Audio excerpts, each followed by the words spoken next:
Untuk desa yang masih di bawah naungan pemerintah pusat yang dia bisa mengizinkan kita desa menggunakan dana DP untuk penerangan, saya berharap kepada teman-teman Kades di Kabupaten Bengkayang ini untuk segera kita melihat potensi alam kita yang ada di desa kita masing-masing, yaitu untuk membangun penerangan itu tidak terlalu sulit menurut saya, karena saya sudah melakukan pembangunan itu dengan dana DP tahun 2018 yang tidak terlalu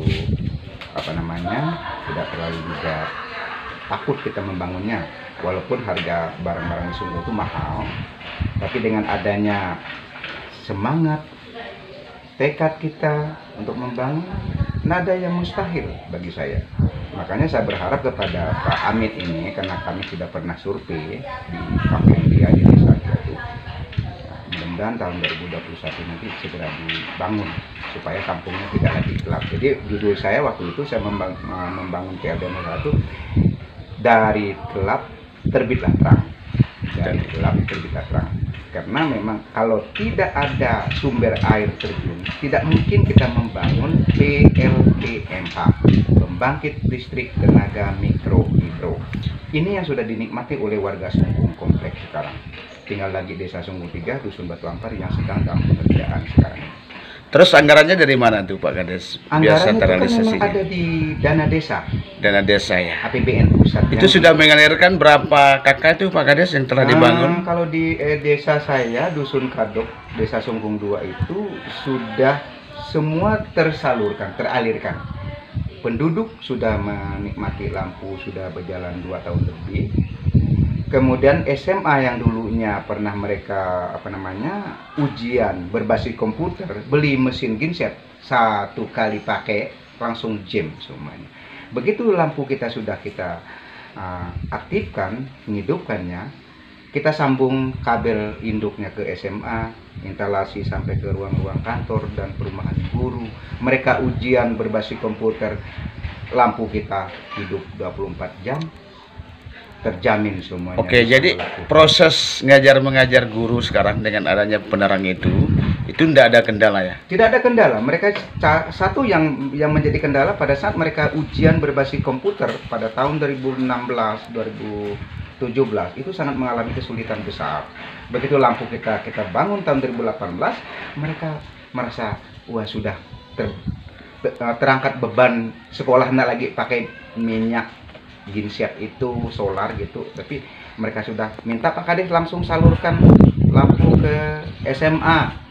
Tak kalah saing juga, tak kalah ketinggalan juga, SMP minta sambungkan ke SMP, kemudian SD juga minta sambungkan ke SD. Jadi SMP, SD, SMA, SD belum berbasis komputer ya. SMP ujian berbasis komputer, minta petugas operatornya ngidupkan lampu sepanjang kegiatan. Kalau misalnya 4 hari ya full. Bagaimana dengan kondisi jalan Pak Kades di sana? Kalau jalan menuju ke Sungkuh ya sangat prihatin Pak. Terus harapan Bapak sebagai Kades itu Pak apa kepada pemerintah agar bisa dibangun gitu?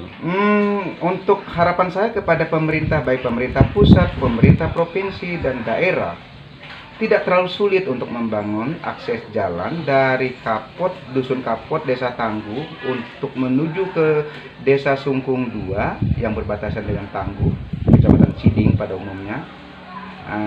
Akses jalan itu sudah terbuka.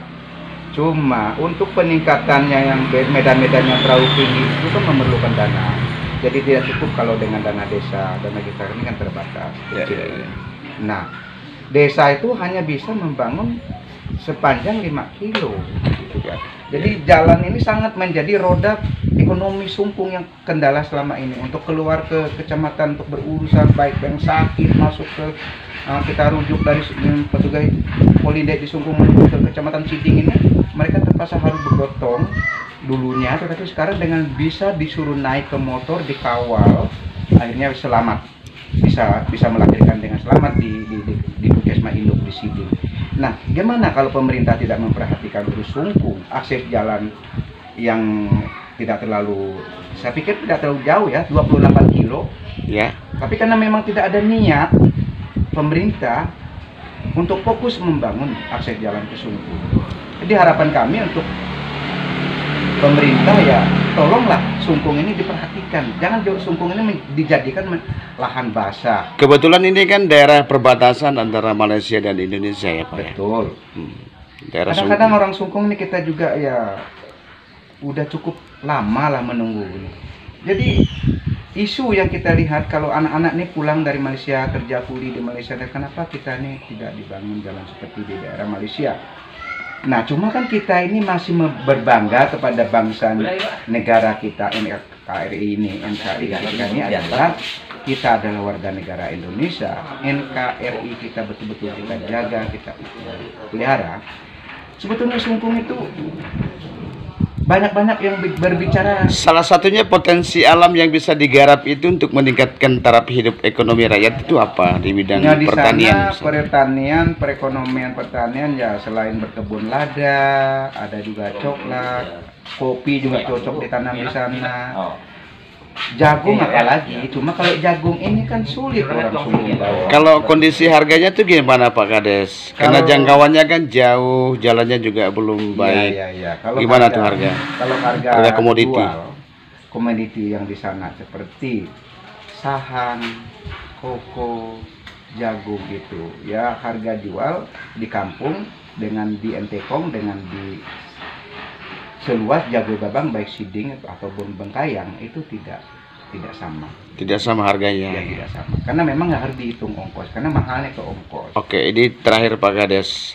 Harapan Pak Kades dengan kades-kades kita dari 122 kades di Kabupaten Bengkayang supaya nanti bagaimana memempatkan kondisi alam seperti yang punya Pak Kades harapkan juga. Sekarang Pak Kades sudah membuktikan untuk membangun penerang PLTMH. Terus harapannya kepada kades-kades lain itu gimana nih Pak Kades? Ya, pesan saya kepada teman-teman kades, jangan menonton sumber alam yang ada. Manfaatkan sumber alam yang ada. Kebetulan kita diberi wewenang untuk menggunakan DD itu untuk masyarakat. Banyak. Tidak hanya itu, karena kalau di kampung kita ada sumber alam, air terjun, ada sekolah, ada kantor, ada misalnya perkantoran kecamatan misalnya, ya itu tadi kita melihat sumber alam yang ada, kita survei, kita bangun. Kita datangkan ahlinya, bukan hanya asal-asal kita membangun. Contohnya saya melihat di Desa Seren Selimbau ya, itu Kecamatan Rumar di bawah pimpinannya Pak Kade Alam Bertus. Itu waktu saya survei ke sana tahun 2019, itu ada bangunan PLTMH yang gagal, yang dianggarkan dengan dana dari program PNPN Mandiri pada saat itu. Gagal. Nah, pada saat itu saya datang, orang kampung di situ pun juga mengatakan bahwa nah mungkinlah lampu kita hidup lagi, apalagi orang Sungkung. Saya bukan apa-apanya, tetapi saya hanya disuruh mengecek oleh atasan yang memahami hal itu. Program ke depan apa lagi Pak Kades? Biar desanya itu bisa menjadi salah satu contoh nanti buat desa-desa lain di Kabupaten Bengkayang. Ya, program ke depan ini kita meningkatkan daya saing dengan desa-desa lain, apa yang menjadi ranah desa untuk membangun seperti PLTMH, seperti misalnya ada air bersih, itu pajaknya, iurannya itu adalah untuk kita, oleh kita, untuk kita.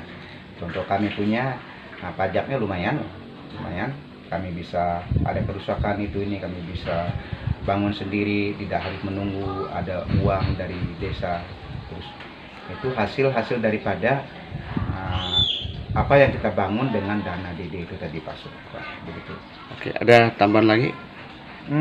Saya sekali lagi mengatakan kepada teman-teman, jangan ragu menggunakan DD asalkan diputuskan melalui musyawarah musdus desa, musdus dusun, untuk apa yang diinginkan warga yang sifatnya kita bangun, asas manfaatnya besar bagi dusun dan desa kita. Oke. Terima kasih.